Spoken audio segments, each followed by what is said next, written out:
bismillaah assalaamu calaykum waraxmatullaahi tacaala wabarakaatu kulanti wacan oo wanaagsan daawadayaal meel kastoo naga daawanaysaan amaad joogtaan kusoo dhawaada xalqadeennii saddexaad barnaamijka xisaabaadka ama barnaamijkan kaga hadlayna nidaamka xisaabeedka. haddii allaha awoodda la idmo waxaan idila wadaagi doonaa maanta 2 qodob oo ku saabsan oo taxana ah oo sii dabagelaya barnaamijkeena hore xisaabaadka. waxaan idila wadaagi doonaa isbarbardhigga xisaabaadkii hore iyo xisaabaadka dambe ama waxa loo yaqaanay manual system accounting manual systemkii hore iyo kan imika la isticmaalay computer systemka.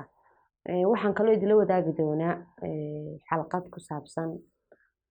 challengeska ama caqabadaha soo waajaha ama ka hor yimaada xisaabiyaha wanaagsan. haddii aan ku horeeyo qodobka ah caqabadaha soo waajaha ama ka hor yimaada ama uu la kulmo xisaabiyaha wanaagsan way badan yihiin.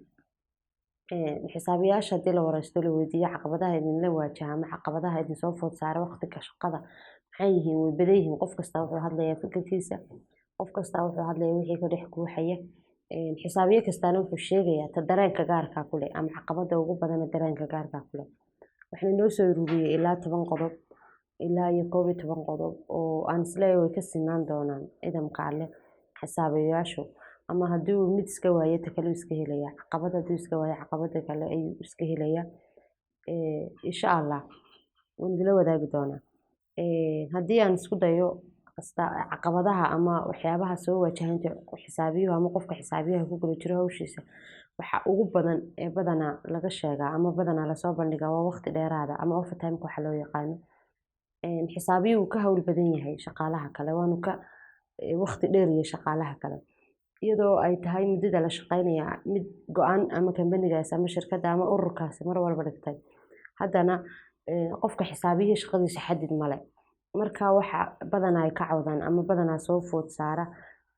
overtime waxa la dhaho ama waqti dheeriya isagoo shiftiga xalay ku jiray baa laga yaabaa kasaakana lagu dhahdo gal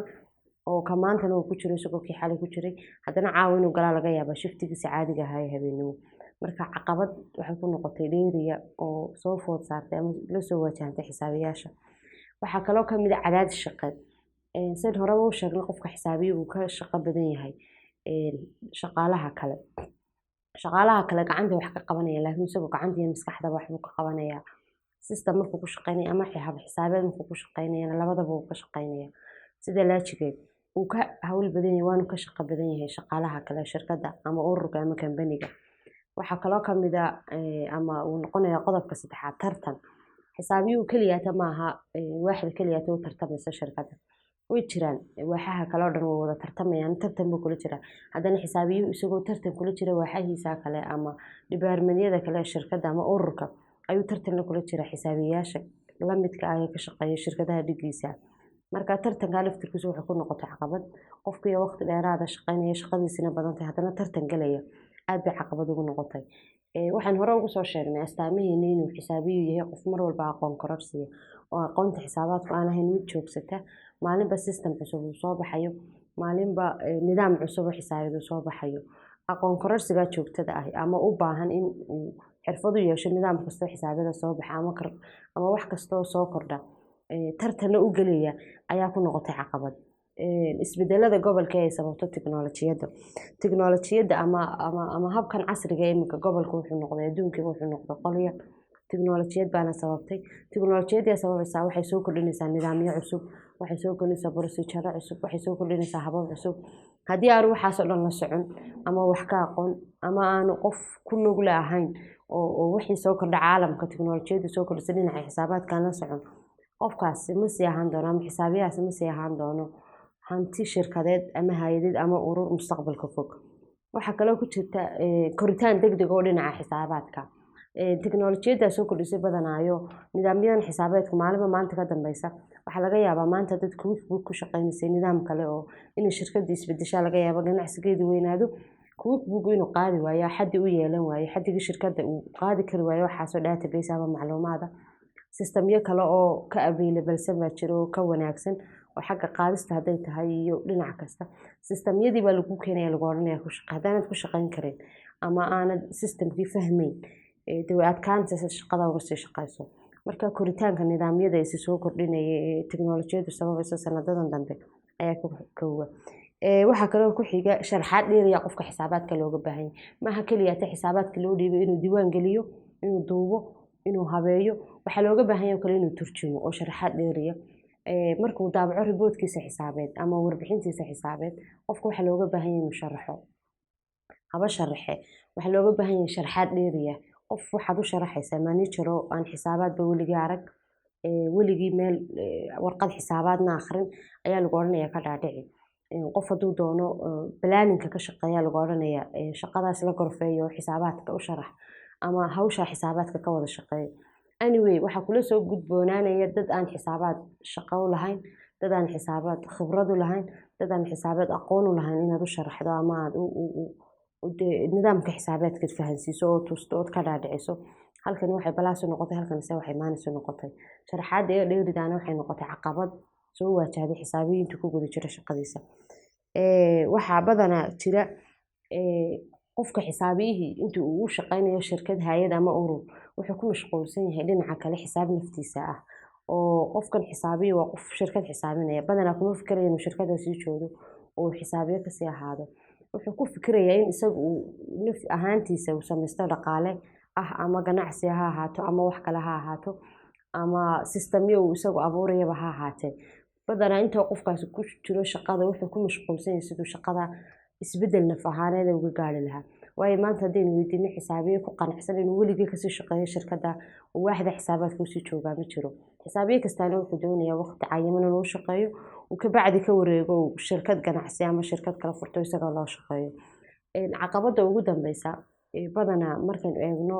geyiga soomaalida iyo geyiga qaaradeena aan ku noolahay africa lama mid aha qaaradaha kale xisaabiyaasha caalamka waxay qaateen shahaado standard sanadii sheegay shahaadooyinka standardka shahaado walba qaadataaba lacag gaara bay leedahay oo shahaadada CPA-da haddaad sidatid lacag gaaraad ka shaqeynaysaa caalamka waa xeer u yaala shahaadada ACA-da haddaad haysatid lacag gaaraad ku shaqeynaysaa ACCA-da haddaad haysatid sidoo kale standard gaara ama sanadle ha ahaato ama bille ha ahaato ama quarterly ha ahaato ma jiro soomaalida marka laga hadlayo africa weliba soomaalida marka laga hadlayo xeer gaara oo ka dhisan dhinaca xisaabaadka ama mushahaaraadka caqabad weyn bay ku noqotay qofkii shaqaynaya xisaabiye ahaa weliba soomaalideena in isagii oo shaqo badan qabanaya waqti dheeriya shaqaynaya hawshiisu badantay cadaadis fara badan saaran yahay inaanu helin haddana qanacaad dhinacii mushahaaraadka oo uu ku qanco mushahaarkii uu qaadanayay ama salariga uu qaadanayay taasina waxay sababtaa badanaa in qofku uu qasab kusii shaqeeyo waayo dan iyo duruuf baa ku kalifisa in qofkan shirkadan usii shaqeeyo mana jiro shirkadan sharci uu kula doodi karo oo uga yaala somaliland maanta xisaabaadka qofka heerarka xisaabaadka iyo kala sareyntooda mushahaar ay ku shaqeeyaan taas ayaa ku kalifisa inuu kusii shaqeeyo dan iyo duruufo gaar oo ah jirta fursadda shaqo ee wadanka oo yar inuu kasii shaqeeyo inaha ayaa kamid a caqabadaha soo wajaha qofka xisaabaadka haddii aan dila wadaago qodobkayga labaad ee xalqada maanta oo ah isbarbardhigga xisaabaadkii hore ee gacanta lagu qori jiray ee manualka loo yaqaanay iyo isbarbardhigga xisaabaadka dambe ee systemka loo isticmaalo computerizedka way badan yihiin isbarbardhigoodu labaduba waxay ku shaqeeyaan isku xeerar nidaamka xisaabaadka marka lagu hadlayo isku xeer bay ku shaqeeyaan hadday tahay in lasoo saaro bayaano maaliyadeed iyo hadday tahay in la diiwaangeliyo iyo hadday tahay in la turjumo warbixin laga soo saaraba isku nidaam bay ku shaqeeyaan balse waxay ku kala duwan yihiin waxa la dhaho hababka iyo mechanismska dadkii hore waxay isticmaali jireen ama manual marka laga hadlayo lagu leeyahay manual xisaabtaas waa manual waxa la isticmaali jiray buug iyo qalin ama waxa la isticmaali jiray warqad iyo qalin taasaa lagu record garin jiray systemka maanta la isticmaalana waxaa la isticmaalaa sistemo yaroo fudud shirkaddu waxay eegaysaa qaadkeeda ama mugga shirkadeeda markay eegto ayaa waxay soo qaadanaysaa systemkii kusoo baxayay mugga shirkadeeda hadday tahay databasekeeda iyo hadday tahay macluumaadkeeda kaleba badanaa marka la isbarbar dhigayo dee qofna waa qof gacanta ku qorayay qofna waa qof gacanta ku qorayay oo hawsha gacanta ka qabanayay qofna waa qof imika computer u qabanaya hawsha badankeedii raaxa ku qabanaya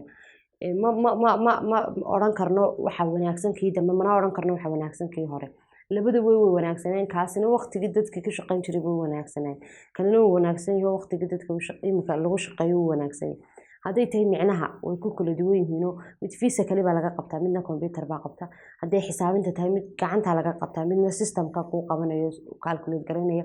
hadday tahay speedka kii hore uu speed yaraayo xawaarihiisu uu aad buu hoosey kana xawaarihiisu aad buu sareey hadday tahay bayaanada maaliyadeed helisidniishu u sharaxan yahay kii hore sanadka markuu dhamaado unbaa bugaagta lasoo foqi jiray oo la xisaabin jiray dad badan la isugu yeeri jiray kan imikana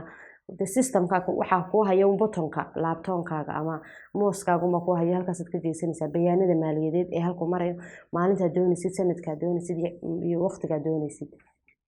ma soo koobi karna isbarbardhiga labadan xisaaboode kii hore iyo kii dambe balse intaa waxaan kusoo koobayaa isbarbardhig yaroo ku saabsan xisaabtii hore ee manualka la odhan jiray iyo xisaabaadkan dambe xalqadan xalqada ku xigta intaan isugu iman doono waxaan idinkaga tegayaa asalaamu calaykum waraxmatullaahi tacaala wabarakaatu